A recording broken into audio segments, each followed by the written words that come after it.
Hello everyone, welcome to our channel.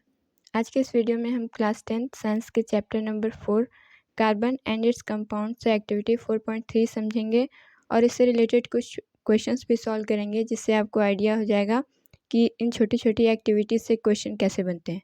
Okay, तो चलिए start करते हैं।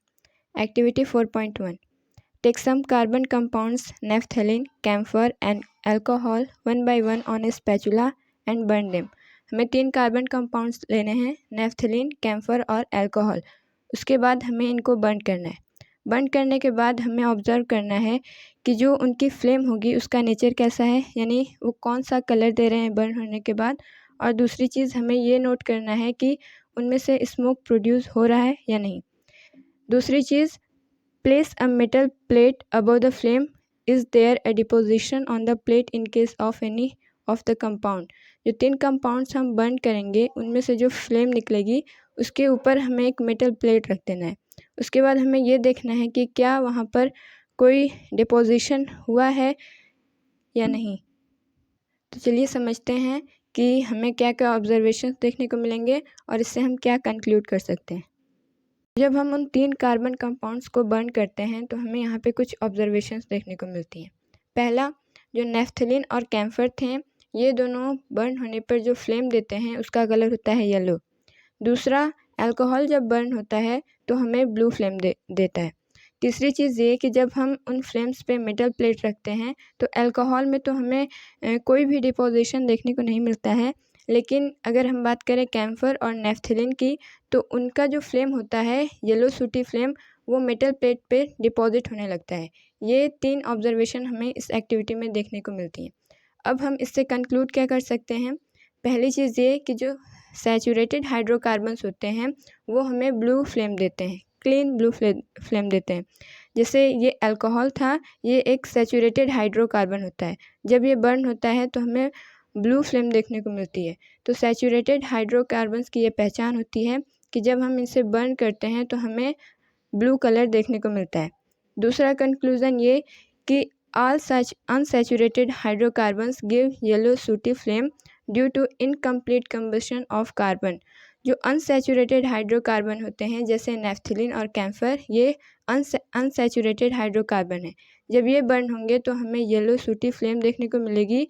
ये येलो सूटी फ्लेम इसलिए देखने को मिलती है क्योंकि जो अनसैचुरेटेड हाइड्रोकार्बन्स होते हैं उनका कंबशन पूरी तरीके से नहीं हो पाता है। इनकम्प्लीट कंबशन ऑफ कार्बन की वजह से ही हमें ये येलो सूटी फ्लेम देखने को मिलती है। ठीक, तो ये था इस एक्टिविटी का ऑब्जर्वेशन और कंक्लूजन। आइए इससे रिलेटेड कुछ क्वेश्चन सॉल्व करते हैं।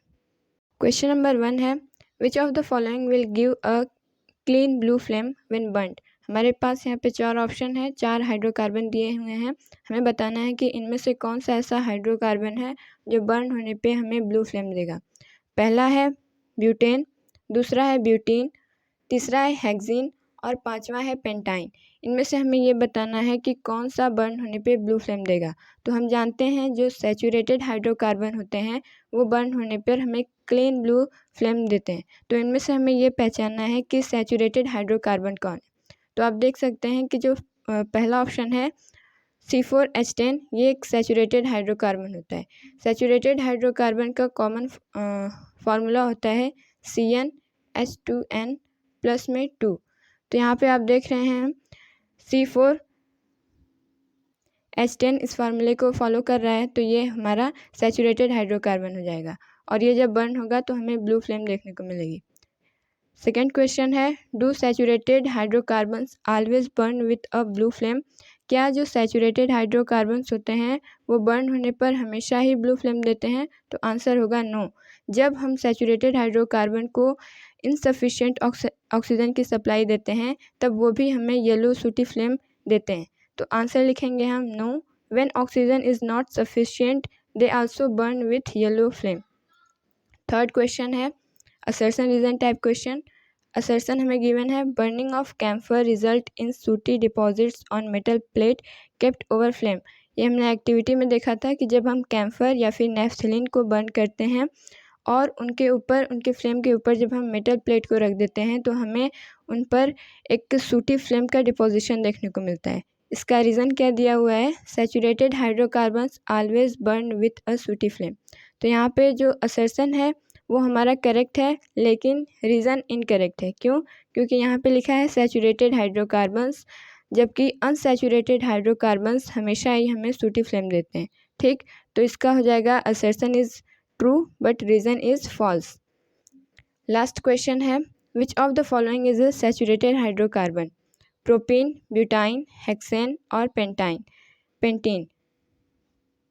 तो जो सैचुरेटेड हाइड्रोकार्बन होते हैं उनके लास्ट में आता है एन। जो अनसैचुरेटेड हाइड्रोकार्बन होते हैं उनके लास्ट में या तो इन आता है या फिर आइन आता है। तो इसमें से हमें देखना है कि किसके लास्ट में एन आ रहा है। तो यहाँ पे हेक्सेन, इसके लास्ट में एन आ रहा है, तो ये हमारा सैचुरेटेड हाइड्रोकार्बन हो जाएगा। ओके, तो ये थी हमारी एक्टिविटी 4.3। उम्मीद है आपको अच्छे से समझ में आया होगा। तो आज के लिए इतना ही। Thank you.